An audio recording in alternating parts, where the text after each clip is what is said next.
almost fell today." That was the first thing Helen Parker said out loud that morning. Not to anyone, just to herself. The shovel slipped. Her boot slid half an inch. Not enough to fall, not enough to get hurt, but enough to make her heart slam against her chest like it was trying to escape. She stood there, one hand gripping the railing, breathing too fast for a moment that had already passed. Nothing happened, and that was exactly the problem. Because what scared her wasn't the near fall. It was the thought that followed it. What if next time I don't catch myself? What if no one is around? Helen is 78 years old. Her body still works, mostly. She walks, she drives. She lives alone in the same house she's lived in for decades. But that morning, standing on her front steps, something shifted. Not pain, not weakness, uncertainty. She finished shoveling slowly now, carefully, every movement measured, every step calculated. Inside, she made coffee and sat at the kitchen table. She stared at her hands longer than usual. They were steady, but she didn't trust them the way she used to. That's how aging shows up. Not with alarms. With doubt. That evening, the phone rang. "Mom," her daughter said, trying to sound casual, trying a little too hard. "I was just checking in." They talked about groceries, about errands, about nothing important. Then came the pause. Not awkward. Careful. "Mom," her daughter said softly, "have you ever thought about assisted living?" There was no pressure in her voice. No argument, no pushing, just concern. Helen didn't get angry. She didn't argue. She didn't say no. What she felt was something else. It felt like someone had quietly moved a marker on the timeline of her life. Not today, not tomorrow, but soon. Like the world was gently suggesting, "You're getting close to the end of the independent part." She changed the subject. They said goodbye. She hung up. The house was quiet again. Too quiet. Helen sat on the edge of her bed that night, fully dressed, staring at the wall. She wasn't thinking about nursing homes yet. She was thinking about control. Because when you reach your 70s, everyone has an opinion about how you should live. Move in with your kids, hire a caregiver, go to a nursing home. People say these things like they're obvious, like they're complete. But here's what nobody really tells you. None of those options might actually be right for you. If stories like this matter to you, take a second to like this video and subscribe. This channel shares real-life stories that change how people think about aging. And trust me, today's story is going to challenge what you think you know. Because I want to tell you what happened when Helen tried all three of those traditional choices. And why, in the end, she chose none of them. That night, Helen turned off the light. Her body was tired. Her mind was wide awake. She didn't answer her daughter's question, but she knew one thing. Something had already changed. And once it does, there's no going back. This was the first choice Helen made. Not because she was forced, not because her daughter insisted, because it felt responsible. A few days after that phone call, Helen found herself sitting across from a smiling woman in a bright office, flipping through brochures, clean rooms, on-site medical staff, 3 meals a day, activities, transportation, safety. Everything sounded reasonable. Helen told herself she wasn't giving anything up. She was just being practical. So she signed up. The day she moved in, the place smelled like disinfectant and fresh laundry. Not unpleasant. Just unfamiliar. Her room was small but spotless. A bed, a chair, a dresser, a window that faced a parking lot. The staff were polite, almost cheerful. They called her Miss Parker. They asked if she needed anything. The first week wasn't bad. She met other residents during group activities. They played cards, did light exercises, sat together during meals. People smiled, people nodded. Everyone was kind. Helen thought, maybe this is what being safe feels like. Meals came on time. Medication was organized. There was always someone nearby. No worrying about slipping. No worrying about being alone. For the first time in a long while, Helen slept through the night. Then the second week started. That's when she noticed the clock. Breakfast at 7:30, lunch at noon, dinner at 5:30, not suggestions, rules. She asked if she could make herself a simple breakfast one morning. "Oh, we don't allow cooking in rooms," a staff member said, still smiling. She wanted to go for a short walk outside one evening. Just air. Just quiet. "I'm sorry," the nurse said gently. "It's not allowed after 7. Safety policy." Helen nodded. She always nodded. The conversations around her began to change too. Less about families, less about memories, more about blood pressure, more about surgeries, more about medications. Every table sounded the same. She realized something unsettling. No one asked what she wanted to do tomorrow. They only asked how she was feeling today. One evening, Helen stood by the window in her room, watching headlights pass by on the road outside. She wasn't sick, she wasn't confused, she wasn't incapable. Yet here she was, living by permission. That's when the thought hit her, clear and heavy. "I'm not afraid of dying. I'm afraid of living without choosing." According to national data, nearly 70% of nursing home residents require help with 3 or more daily activities. Helen needed help with none of them. Still, she was treated the same. No anger rose up in her, no outrage, just a quiet emptiness. After 2 weeks, Helen packed her suitcase. At the front desk, a staff member asked kindly, "Is everything okay?" Helen paused. "Yes," she said. "I just don't belong here." She didn't feel relieved when she left. She didn't feel victorious. She felt hollow. The building faded behind her as the car pulled away, safe, clean, orderly, and somehow deeply wrong. Helen looked out the window, wondering if maybe she had made a mistake, or worse, if she had just crossed something off her list that society expected her to accept. And if this wasn't the answer, what was? After leaving the facility, Helen went home. Her own house, her own door, her own silence. For a moment, that felt like relief. Then her daughter called again. "Mom, what if we tried something different? Just part-time help, someone to check in, to make things easier." Helen hesitated. She didn't want strangers in her home, but she also didn't want another conversation about, what if you fall again? So she agreed. This was the second choice. A caregiver came 3 mornings a week. Young, professional, cheerful. A badge clipped to her shirt. A checklist on her phone. She did everything right. Meals were prepared with nutrition in mind. The house stayed clean. Medications were double-checked. On paper, it was perfect. But every morning started the same way. Helen explaining how she liked her coffee, where she kept things, what she preferred for breakfast. Again and again.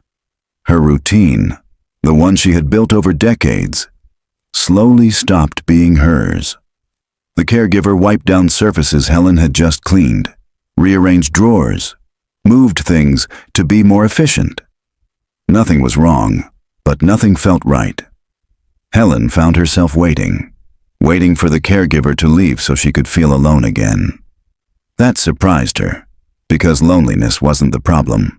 Control was. She noticed herself asking permission in her own home. "Is it okay if I do this now? I usually do it this way." Small sentences. Heavy weight. Then there was the cost. According to Genworth's Cost of Care survey, part-time home care in the U.S. averages over $4,000 a month. Helen's fixed income didn't stretch that far. Every invoice felt like a reminder that independence had a price tag, and it was rising. The caregiver meant well. She always meant well. But meaning well doesn't stop something from slipping away. Helen stopped cooking the way she liked, stopped rearranging things, stopped making small decisions. One afternoon, sitting in her living room, Helen had a thought that made her uncomfortable. "I'm being taken care of, but I don't feel alive." That sentence stayed with her. She wasn't angry. She wasn't mistreated. She was disappearing quietly. This wasn't about pride. It wasn't about stubbornness. It was about identity. At 78, Helen didn't need someone to live for her. She needed to live as herself. A few weeks later, she made the call. She thanked the agency. She thanked the caregiver, and she ended the service. Not because she hated it, but because she couldn't see herself in that life. After the last visit, Helen stood alone in her kitchen. The house was quiet again, but this time, the quiet felt different, heavier. She had crossed off 2 choices now. One promised safety, one promised support. Neither gave her back what she was losing. And as she looked around her home, Helen realized something unsettling. If being protected meant losing herself, and being helped meant handing over control, then the real question wasn't how to be safe. It was how to live. After ending the home care service, Helen ran out of arguments. Not with her daughter, with herself. She could hear the concern now, even when no one was speaking. So when her daughter said, "Mom, why don't you stay with us for a while?" Helen didn't fight it. This was the 3rd choice. Her daughter lived in a quiet suburb outside the city. Tree-lined streets, driveways, kids riding bikes in the afternoon. The first week felt right. Too right. Her granddaughter followed her everywhere, asking questions, holding her hand, pulling her into imaginary games. Family dinners happened again. Laughter filled the kitchen. Someone always asked how her day was. Helen thought, maybe this is what I was missing. But real life doesn't stay in the first week. Work schedules returned. School mornings became rushed. Evenings turned quiet again. Just a different kind of quiet. Helen spent long hours alone in a house that wasn't hers. She didn't know where things belonged. She didn't know what she was allowed to change, and the words started coming. "Mom, let me do that. Mom, don't lift this. Mom, just sit. I've got it." They were said with love. Always with love. But every sentence landed the same way. Step back. No one was trying to erase her. But slowly, carefully, she was being edited out. Helen noticed she stopped offering opinions, stopped initiating plans, stopped reaching for things. It was easier not to. She saw it in her daughter's eyes too. The constant calculation. Is Mom okay? Is this safe? Is she tired? Helen understood. Her daughter wasn't being cruel. She was being responsible. That was the hardest part. There was no villain here. Just 2 people trying not to hurt each other. One afternoon, Helen stood in the kitchen watching her daughter cook dinner. She reached for a pan. "Mom, I've got it," her daughter said quickly. Not sharply, automatically. Helen stepped back, and in that moment, she felt something settle inside her. This wasn't temporary anymore. This was how it would be. Loved, protected, managed. That night, Helen lay awake, staring at the ceiling. She thought about the nursing home. She thought about the caregiver. Different places. Same feeling. She was present, but not participating. The next morning, Helen spoke. "I think I want to go back home," she said. Her daughter froze. "Mom, you don't have to rush." "I know," Helen said gently. "But I need to be me again."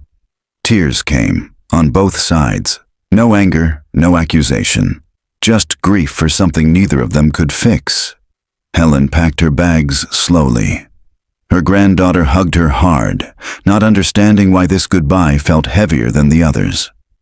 Driving away, Helen felt the familiar mix again. Relief, sadness, guilt. She had tried all 3 choices people talk about. The safe place, the professional help, the family home. Each one made sense. Each one failed her in a different way. As her house came back into view, Helen realized the truth most people never say out loud. Love can be real. Support can be genuine. And still, it can be the wrong fit. Because being surrounded doesn't mean being whole. And being taken care of doesn't always mean being alive. Helen unlocked her front door and stepped inside. She didn't know what the answer was yet, but she knew this. If she was going to figure it out, it would have to start somewhere else. Helen stood in the doorway of her house for a long moment after coming back. Same walls, same furniture, same quiet. But this time, the silence didn't feel empty. It felt unfinished. She didn't unpack right away. She made tea, sat down, and looked out the window. Across the street, a young couple rushed into their car, clearly late for something. 2 houses down, an older man struggled with a trash bin. Life was moving. Fast. Helen realized something she hadn't allowed herself to think before. She didn't need to escape being alone. She needed to belong. The next morning, she walked to the public library. It was small, underfunded, familiar. A place she used to visit years ago, back when life felt fuller. A handwritten sign near the children's section caught her eye. Volunteers needed for afternoon reading hour. Helen stood there longer than she expected. "I could help," she heard herself say to the librarian. That was how it started. Twice a week, Helen read to a small group of children. She didn't rush. She didn't perform. She just read. The kids listened. Some fidgeted. Some leaned closer. After the first session, one of the mothers approached her. "Thank you," she said. "I work nights. This means more than you know." A few days later, Helen stopped by the weekend farmer's market. She wasn't shopping for much, just walking. She noticed a woman juggling grocery bags and a restless child. Without thinking, Helen stepped in. "I can hold him for a minute if you want," she said. The woman laughed, tired, grateful. "I'd owe you my sanity." They talked. Just a little. Enough to matter. Word spreads quietly in small neighborhoods. Someone needed help picking up a child after school once a week. Someone else needed an extra pair of eyes during homework hour. Helen said yes. Not to everything. Just enough. People started checking in on her too. A neighbor fixed a loose step on her porch. Another helped her carry heavier groceries. No invoices, no schedules, just reciprocity. According to studies on aging and community health, older adults who maintain social roles, not just social contact, show significantly lower rates of depression and cognitive decline. Helen didn't know the numbers. She felt the change. One afternoon, she picked up a little girl from school, a regular now. The child ran toward her, backpack bouncing. "Miss Helen?" she called. Helen smiled before she realized she was doing it. Walking home, the girl talked non-stop about spelling tests and playground drama. Helen listened. When they reached the house, the girl's mother opened the door, relief written across her face. "You have no idea how much this helps," she said. Helen shrugged. "I was already walking anyway." But later that night, sitting at her kitchen table, Helen replayed the moment. Not the help she gave, the fact that someone had been waiting for her. For the first time in years, someone expected her to show up. Not as a patient, not as a responsibility, as herself. Helen didn't feel younger. She felt useful. The days developed a rhythm. Library on Tuesdays, school pickup on Thursdays, market on Saturdays. Nothing official, nothing binding, but meaningful. The house didn't feel as quiet anymore. It felt lived in. Helen caught herself planning again, thinking ahead, being needed tomorrow. That was the difference. She didn't need someone hovering over her. She didn't need to be managed. She needed to matter. One evening, as she washed a mug at the sink, Helen paused. The thought came softly, without drama. "I don't need someone to take care of me. I need to be part of something." She looked around her kitchen. Same walls, same furniture.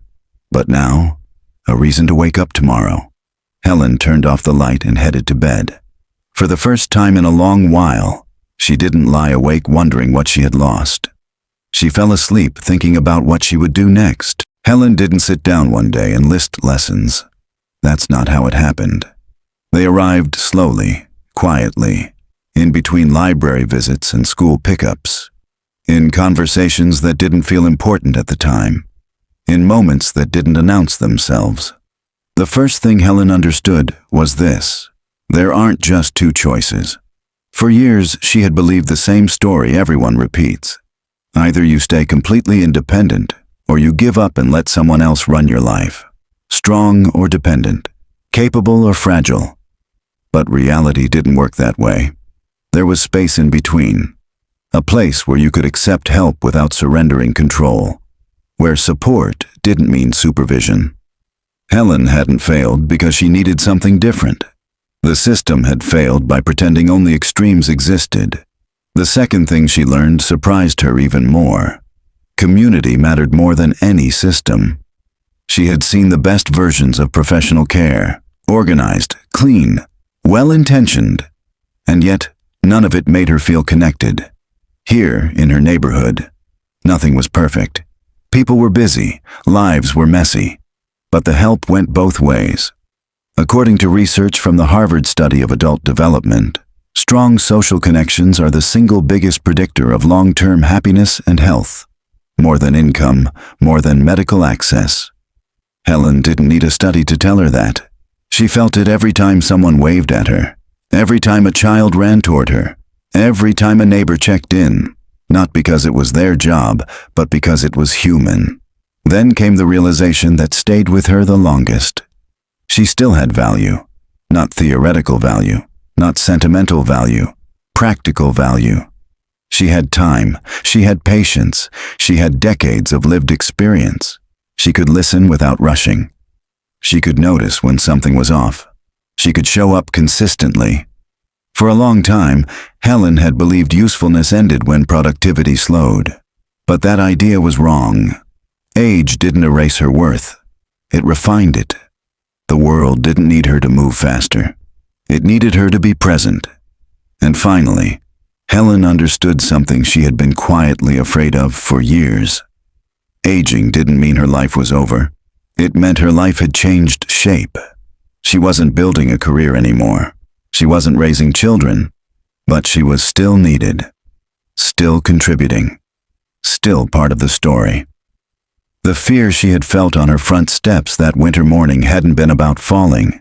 It had been about disappearing. Now she knew better. As long as she stayed connected, truly connected, she wouldn't fade out quietly. She didn't need to fight aging. She needed to live inside it. Helen never said these lessons out loud as advice. She simply lived differently, and people noticed. Helen still lives alone. Same house, same front door, same quiet mornings. She didn't move closer to the city. She didn't downsize into something modern or easier. She didn't suddenly become healthier, younger, or wealthier. Her knees still ache on cold days. Her income is fixed. Her life is not perfect, but it is hers. Helen is 78 years old. She lives alone. But she's not lonely, and she's not waiting for the day she can't manage anymore. She's not living in fear of what might come next. She's living now, today, on her own terms. These days, Helen wakes up with a reason to get out of bed. On some mornings, it's the library. On others, it's a school pickup. Sometimes it's nothing more than knowing someone will notice if she doesn't show up. People say her name now, not from a schedule, not from a checklist, from memory. A neighbor waves when she walks by. A child looks for her at the corner after school. Someone checks in when they haven't seen her. Helen knows the future will bring challenges. Aging always does. One day, her body may ask for more help than it does now. But that day isn't today. Today, she's still here. Still useful. Still part of the world around her. She doesn't pretend the future doesn't exist. She just refuses to live in fear of it. Aging didn't end her life. It asked her to live it differently. And that made all the difference. If this story resonated with you, please like this video, subscribe, and share it with someone who might need to hear it. Leave a comment below. What's your plan for your golden years? I'd love to read your thoughts, because next time, I'll be sharing something most people never talk about. Why older people smell. 99% don't know this one spot. Thank you for watching. And remember, your best years aren't behind you. They're just asking you to live them differently.